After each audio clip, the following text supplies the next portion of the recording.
Құрметті әріптестер, құрметті біздің қонақтар, енді бүгін тарихи сәт. Өйткені бұл мектеп Қайым Мұхамедханов аты берілген Қазақстандағы тұңғыш мектеп. Бұл мұражай Қайым Мұхамедхановқа арналған тұңғыш мұражай. Сондықтан да бүгін тарихи сәт. Бұнда Қайым Мұхамедханов атамыздың өзінің ұрпақтары тұр, немересі тұр, ұлы тұр, қызы тұр. Сондықтан тарихи сәттің куәсі болып тұрсыздар. Енді бағандан бері қарай біз мектептің жан-жақты жобасымен таныстырдық, ұрпақтар сабақтастығы деп аталатын үлкен жобамен таныстырдық. Неге ұрпақтар сабақтастығы? Қайым атамыз әуезов танушы, Абай танушы, сондықтан біз Абайдан бастағанбыз. Абай кітапханасынан бері қарай Алаш тарих кабинеті, Мұхтар мәжіліс залы мен жалғастырып келеміз. Ербол қазақ тіл кабинетіне кіріп шықтыңыздар. Ол кісі осы Қайым атамыздың еңбегін жинақтаушы, осы мектептің алғашқы директор ретінде. Енді бізге тарихи сәт кеп тұр. Қайым мұражайын ашар сәт. Енді мұражайдың ашылуының негізгі сәтін бастамас бұрын осы мұражайдың бүкіл мазмұнымен толықтырып шығуға еңбек еткен екі адам болса, біреусі Дина апамыз бүкіл затымен берген, бүкіл затымен қамтамасыз еткен. Екіншісі енді осы жерде осы заттың бәрі мазмұндық жақтан үйлестіріп шыққан Тұрсын ағаның өзінің шәкірті, төл шәкірті Ұшқын. Сондықтан ендігі тізгін Ұшқын өзіңді таныстырып, ары қарай лентасын қиғызып, Тұрсын ағама сөз беріп. Әр уақыттың өзінің бір мұқтажды ішінде кие тұтатын сезімдері болады. Арысына бармай, Абай Алаш десек, Мұхтар Әуезов және оның өмір сүруі Алаш идеясының өлмейтін кепілі болды. Соның айналасына, көлеңкесіне қиын кезінде қиындай болып көтерілісті. Соның бірі Қайым Мұхамедханов. Сатпады, сатылмады, 25 жыл түрмесіне, ату жазасына барып келді.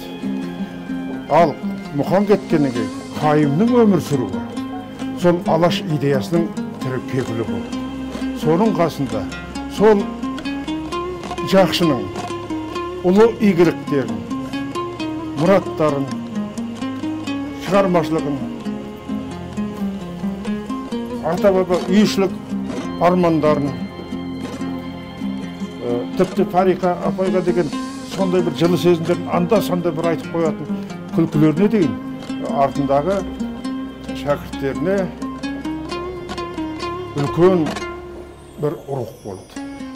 Біз Қайым ағадан естігенде өзіміздің айналадағымызға, одан қалса шәкірттерімізге айттық.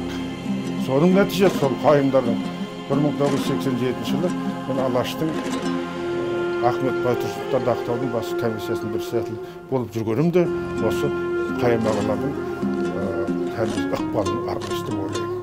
Бүгінгі толқын алмасы кеп, менің әрі бауырым, әрі шәкіртім Қайымның 10 томдығын зорлап тұрып, қандай болып істеткен Ербол қара табанда 10 томдықты шығарып, осы мектепке атын беріпті кетті. Бірақ өмір ұзақ болмады. Осы Қайыммен бірге Ерболдың да рухы жүретті. Ол кетсе, мен оқу бөліміне қатысым жоқ. Мұна менің бауыр шәкіртім директор болды. Енді оның музейіне, Ұшқын шәкіртім директор болды. Демек, Қайымның рухы жалғасып жатыр. Ол жалғаса береді. Ал жаңа қалжыңдадым, Қайым қайда жүрсе сөзді бір шығады деп. 2-3 күннен бергі осы мектепте қазақтың рухына қатысты сөз. Ана есік алдында отырған ұлттық семирен деген сөзді ұстаушы. Бүкіл республика бүкіл республика. Ол идеология деген сол. Рух береді. Рух көтереді. Тіпті парламентке дейін қазір қозғалып бір-біріне хат жазысып жатыр. Қалай? Сондықтан да оның барлығы сол Мұхаңдардың Қайымның адалдығының, ұлттық идеяға адалдығын, қайтпайтындығын, өжеттігінің, қайсарлығының белгісі деп ойлаймын. Сондықтан да біз Қайымды құрметтеу арқылы тек Қайым Мұхамедханды ғана құрметтемейміз. Оның ұрын-бұтағына да көрсеткен құрмет емес, шәкірттеріне де емес. Ол бүкіл халықтың адал ең соңғы тамшысы қалса соңғы деген адалдық рухты көреміз. Менің немерелерім де оқиды, мектебіне барамын. Здравствуймен тұрып, здравствуймен дәсібен немеш қылып салады. Немереңізді алып келсеңіз? Есік алдынан, шарбақтың алдынан. Ассаламағалейкум деп жүгіріп келді. Қалғандарды міне жерде де жаңа. Мынау расында да қазақ елі, қазақ жұрты, қазақтың ұлттық гимназиясы. Сондықтан да осыған осынша құрмет жасап отырған бірінші ата-аналарға, екінші солардың тілін үйренген, жаңағыдай тәрбиеленген қандай адам жүрегін жыртып жібереді, үмітсізденіп қалған көңілге үміт құйды. Шәкірттерге, үшінші парыз еткен ұстаздарға рахмет. Өйткені бұл үшеуінсіз мына мектеп, тәрбие ертеңгі күнге жол жабылады. Мұна ашылып отырған мұражай. Сол шынымен де Қайым өмір сүрген бар адам күрескен шындық. Оның ұстазы өз болған, ол алаш идеясы болған, алаш қазақтың мұратын қозғаған деп тақырып тарих пәні сияқты кеңгейіп жүректеріңізге нұр береді. Сондықтан да сіздерге, саған осы тілерім, өзің Қайым сияқты өжетсің, Қайым сияқты адалсың деп ойлаймын. Қайым сияқты күрескер болсаң, шәкірттеріңе адал болсаң, мына дүниеде саған ешқандай жау қарсы келе алмайды. Өстіп, бүкіл еліңді серпілтіп тұрсаң, міне Қайымның арманы не дейді? Қайымның арманы осы. Ұлтты тік тәрбиемен ұстау, ұлтын сүйісінде ұстау. Міне шыншылы динатым өтірікті қойдылар. Қалғандар еді сылады, ал дені өтірік өтірік. Әкесі сияқты. Сондықтан да мен шын жүрегімнен қуаныштымын. Сонша бір 70 асқан тіршіліктегі бір адам, кіммен өмір сүрдім, кімге еркеледім, мысалы Қайым ағаларға неге еркелеп дедім, неге мені 10-шы балам деді. Соның мағынасы елден түсінетін сияқты. Өйткені әлде бір үміт айтқан болу керек, сол менің шәкірттердің өзінің мектебіне қызмет ететін үлкен болу керек деп ойлаймын. Рұқса етіреді. Жай сөз, бірақ бұл да тәлім сөз. Сіздердің балаларыңыз ертең жақсылардың қасында жүрдік деп олар бәрі жақсы, бәріңіз жақсы болыңыздар. Қайымның балаларын көрдік дейсіздер. Соның өзі де тәлім тәрбие. Қайымның балаларына да барлығына Жәнібек бастатқан Қарлығашқа дейін кенжесі. Рахмет, өйткені бұлар әкесіне деген адал қызметті мен әуес музейде директор болған қазақтың білем оны. Бірде-бір ұлылардың баласына көрген жоқ. Дәнел апай бар, Марғұланнан қасы. Осылар. Бұлардың адалдығы таза. Әкелеріне сөз келтірген жоқ. Және шетінен кішпейді. Рахмет. Сендерге де рахмет. Жәнібектің арқасы деп ойлаймын. Девдар тұр.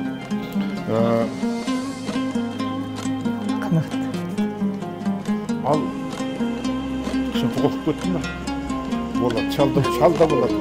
Сондықтан да Қайым ағаның рухы қашанда ұрпағының сөздермен кім еді? бірге жалғасты болсын, құтты болсын, игілікті болсын. Қанат, бір ауыз. Сөзбен құрметті әріптестер, және қымбатты оқушылар, қонақтар, бүгін маңызды оқиға Қазақстанның алғашқы ұлттық мектебінде абыз Тұлға Қайым Мұхамедхановтың ел тарихында тұңғыш мұражай алғашқы мен сізді құттықтаймын. Менің әкемнің өмірі мен тағдыры сіздерге жаңа жетістіктер жолында бағдаршам болсын. Ұстаз деген ардақты қызметтерге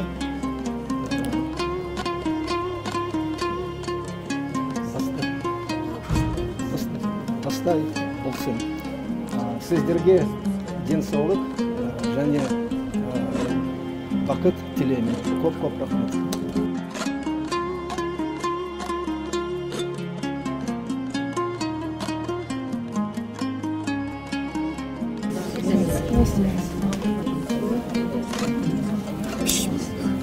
Ya Allah, benim oğlumuz Allah'ın peygamberinin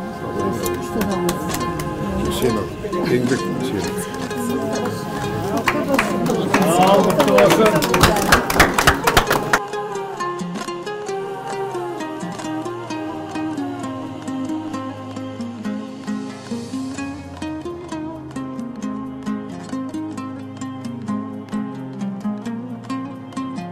Смағұл Сәдуақасұлы атындағы гимназияның шашы орын.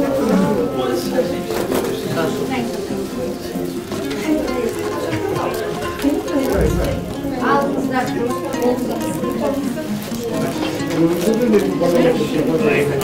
Той боласыз, қуаныш еселене берсін. Жағынан болсын, енді мынау құрметті қонақтар жалпы осы республиканың өзінде қолғатына берілген музейлер, мұражайлар көп емес. Осы Астананың өзінде мектептер, жалпы мектептер бойынша 16 музей бар екен. Соның ішіндегі қолғатына берілген осы бір музейіміз Қаймұхамед атындағы музей. Музейіміздің бірінші ұяшығы өнеге көрген ұядан деп аталады. Бұл Қаймұхамед ханұлының туған жері, туған жылына қатысты деректер, қайда туды, қайда өсті, қайда тәлім алды деген сияқты мәліметтерді қамтимыз.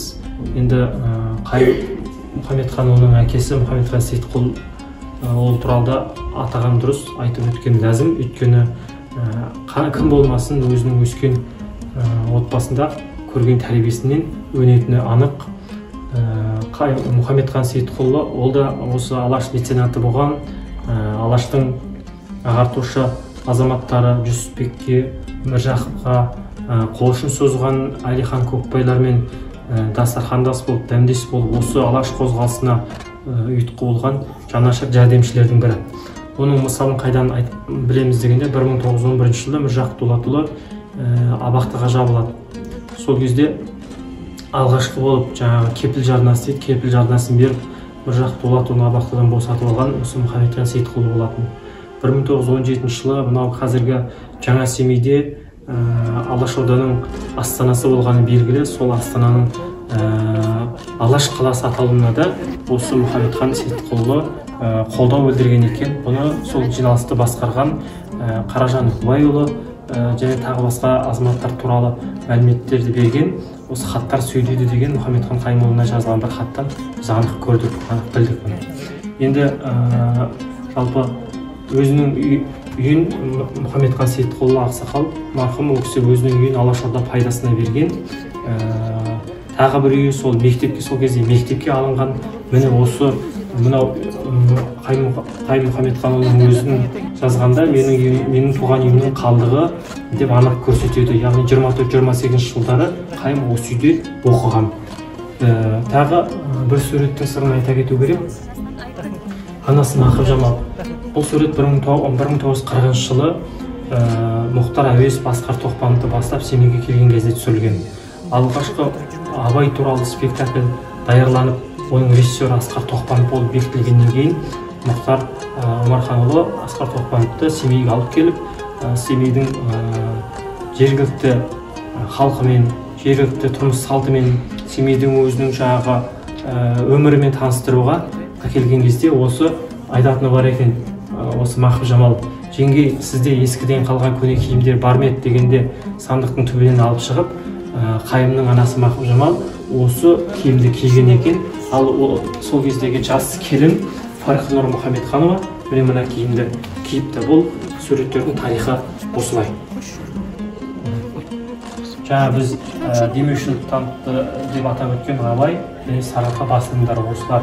Абай журналын ол Жүсіпбек Аймауытұлы мен Мұхтар Әуезов шығарған, бірігіп сарыарқаны сол кездегі Алашорданың негізгі басылымның, партия басылымының болған. Міне осы басылымдарға тікелей қолдау көрсеткен Қайымның әкесі Мұхамедхан Сейітқұлы. 1937 жылы бұл кісі де атылып кетеді, бірақ бұл шындықты олар тек Қайым ұрпақтары, Мұхамедхан Сейітқұлының ұрпақтары тек тәуелсіздіктен кейін ғана біледі атылып кеткен.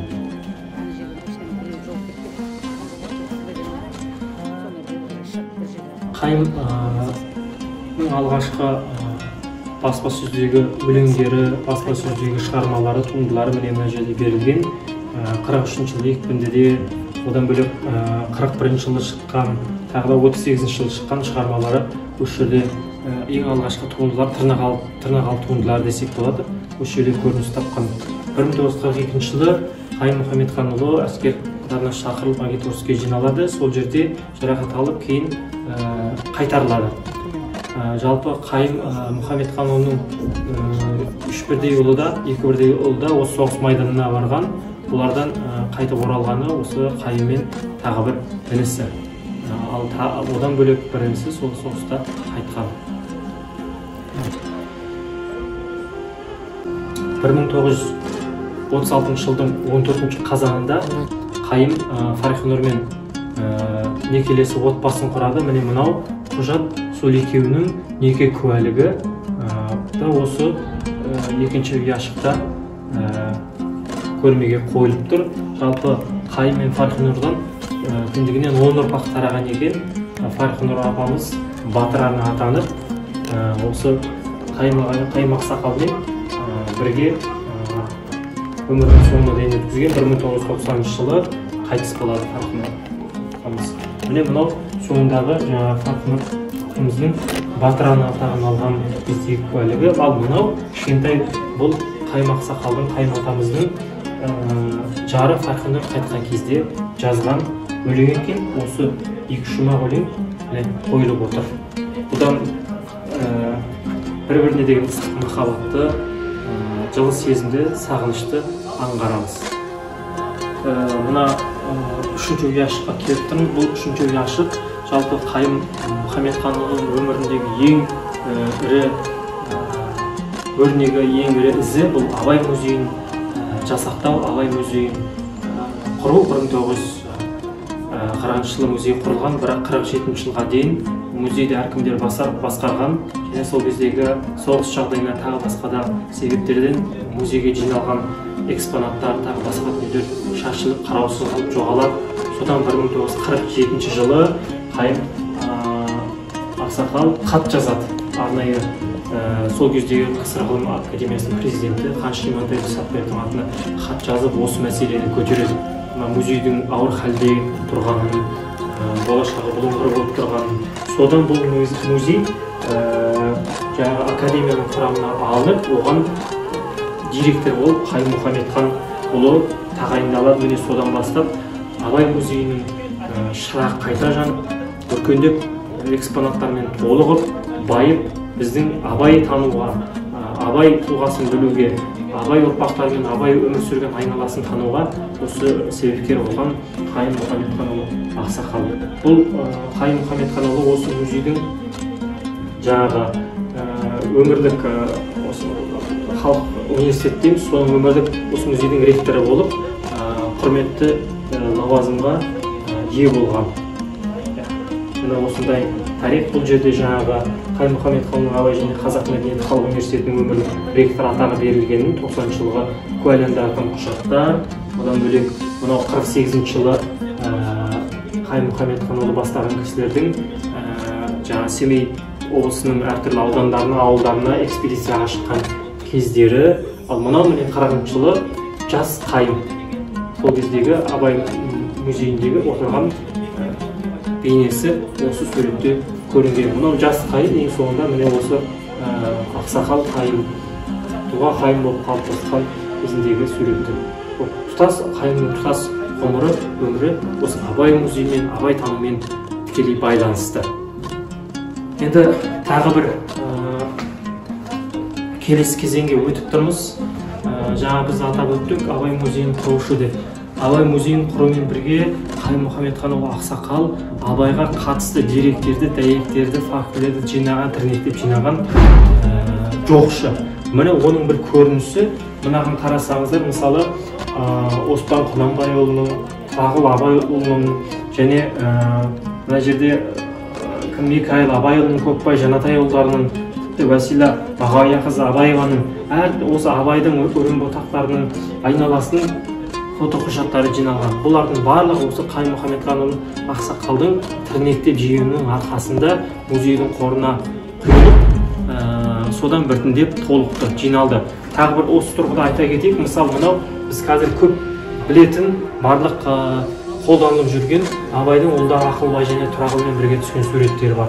Бұны бәріміз білеміз, бірақ бұл суреттің өзін 1896 жылы Семейде түсірілген екен. Бұны кейін 41 жылы Қайым Мұхамедханұлы өзінің ұстазы ағасы Мұхтар Әуезовтен алып, және оған түсіндірме жазып, қалай болған, кімнен келген, қашан түсірілген бәрін баяндап, оны акт толтырып, міне осыны музей қорына тапсырған. Бұл да жалпы Қайым Ақсақалдың, Қайым Мұхамедханұлының еңбек жолындағы өте ұқыптылығын, жинақылығын, ізденгіштігін, Абай мұрасына деген адалдығын әйгілейтін, тәнті ететін үзіктердің бірі.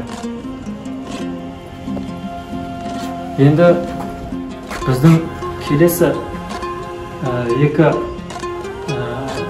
ұяшығымыз осы Қайым Мұхамедханұлының Абай танудағы екі жаңғыртқан саласына тікелей қатысты. Оның бірі Абай мектебін жаңғыртқан деп, Абайдың әдеби мектебін қалыптастыруға ретіндегі еңбегі көрсетіледі. 1941 жылы жалпы Қайым Ақсақал өзінің ұстазы Мұхтар Омарханұлы Әуезовтен Абайдың ақындық мектебін зерттеу туралы тапсырма алды. 1945 жылы Абайдың айналасы, Абайдың ақындық мектебі турасында екпіндіде алғаш мақала жариялайды. Ал 1951 жылы осы тақырыпта диссертация қорғайды. Міне ол қорғаған диссертациясы, бірақ сол кездегі саяси жағдайдың салдарынан бұл Абайдың ақындық мектебі деген жоқ нәрсе. Бұны буржуазияшыл, ұлтшыл Әуезовпен және оның құйыршық шәкірті Қайым Мұхамедхан енгізіп отыр деп, сол кезде саяси әдеби тартыстар болып, оның соңы Қайым Мұхамедханұлы 25 жылға айдауға кеткен. Ал мына жерде қарасаңыздар, мынау Абайдың ақындық мектебі дедік қой. Енді мына жерде бұл Абайдың текстологиясы.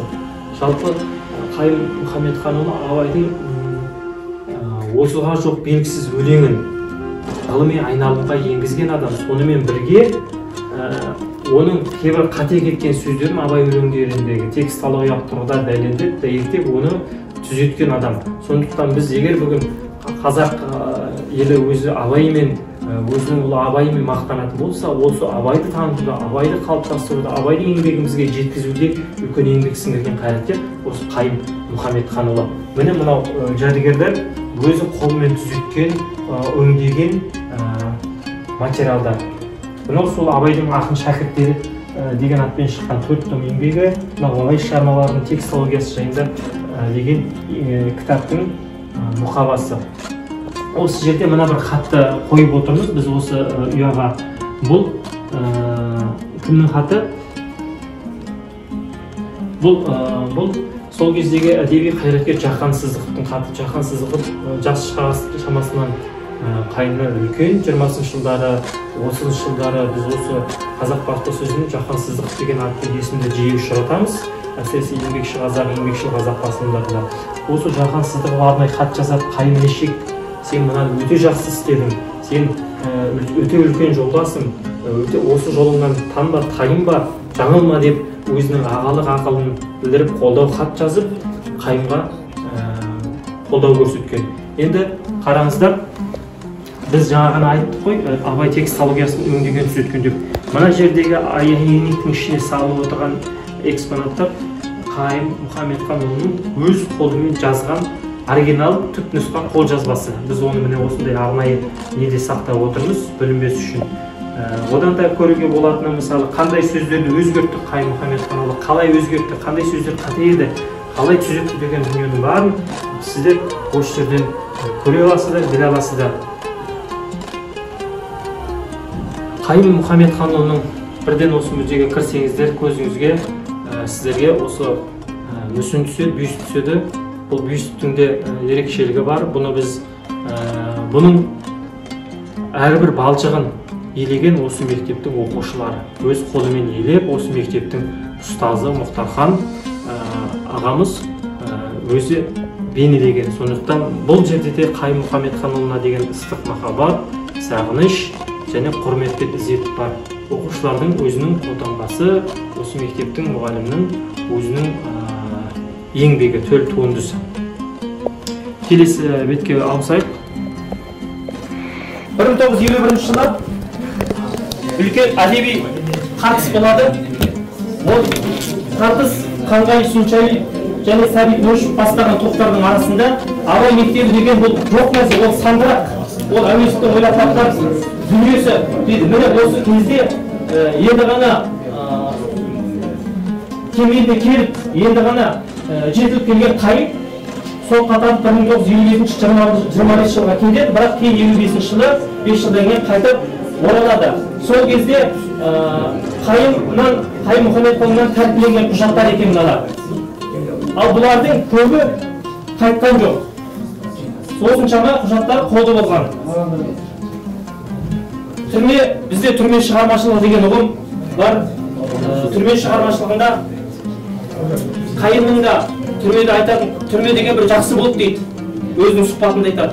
Бұқалай десек, бұл түрмеде деген қалың профессорлар болады екен дейді.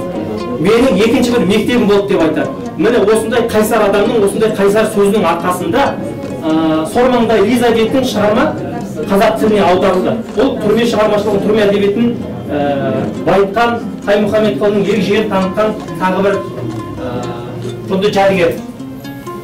Мына жерде байқасаңыздар, хат тұр.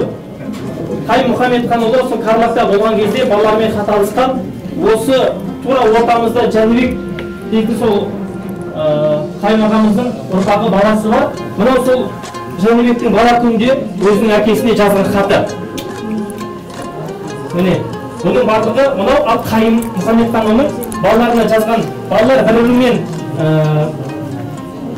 бір-бірімен тату болыңдар, адал болыңдар деп, сол кездің өзінде түрмеде жатса да осындай өсиеттер, осындай сөздер қалдырған екен. Қайым және қазақ зиялылары дейтін екі ұямызда Қайымның тұтас әдеби ортамен байланысын көрсететін құжаттар осы екі тақырыптан көре аласыздар.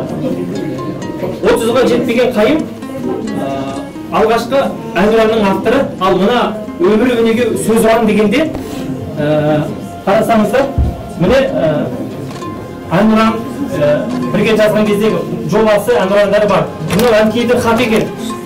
Әнкей Марғұланның хаты. Бұл жерде мынандай Қайымның кітабы шыққаннан кейін мынандай бір сөз айтады, қарап тұрсаңыздар.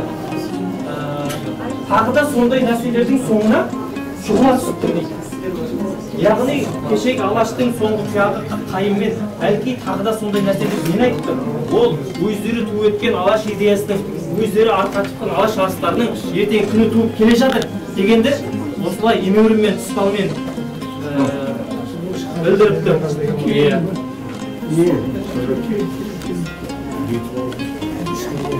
Енді мен сөзімді шамал жинақтап аяқтайын. Бұл музейде экспонаттардан бөлек нақты Қайым атамыздың өзінің киген костюмдары, өзінің ұстаған домбырасы және мынау Қайым атамыздың бөлмесі. Біз осы бөлмені түгелдей сол суретке негізделе отырып қайтадан қалпына келтіруге тырыстық.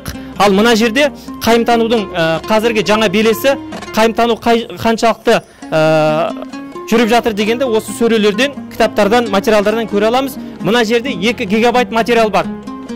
видео, аудио деген сияқты. Бұлардың барлығы сабақ барысында оқушыларға осы ұлттық ұстанымды жаңғыртуда пайдаланады, қолданылады. Ал енді құрметті көрермендер, құрметті музейге келген қонақтар, еркін аралап көріп, өздеріңіз тамашаласаңыздар болады.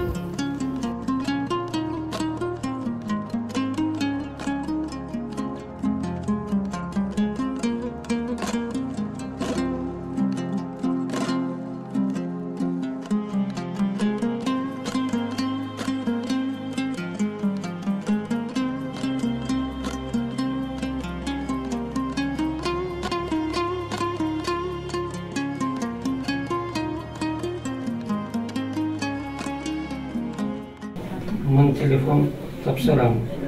Осы телефонмен әкеміз қайым көп зияла қаумен Алла шағыстары жайлы пікірін бөлісіп, жұмыстарын шешіп, сөйлесіп еді. Сіздердің мұражайын сол телефон тапсырам.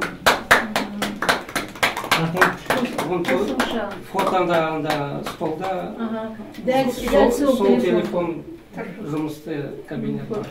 Рахмет, осы мұражай жасақталып не істеуіне, енді сіздердің үлестеріңіз көп, қаншама қолжазба, қаншама заттар сіздер беріп жатырсыздар. Біздің мектебімізге беріп жатқандарыңызға көп қуаныш. Бұл ұрпақ мұражайына жарайды, ертең бұлардан ұрпақ көп тәлім алады деп сенеміз. Рахмет. Сіздер үшін біздің есігіміз қашанда ашық. Сіздер бізге келіп тұрыңыздар, біздің балалармен кездесіп тұрыңыздар. Сіздер бұл мектептің мазмұнын аша түсесіздер деп сенемін. Рахмет, сізге рахмет, көп жұмыс істеген. Сіз Ербол ағамыз, қалай орысша преемник, продолжатель дела. А вместе с тем вы, как и Турсун аға, считаетесь как Қайым Мұхаммедхановтың шәкірті.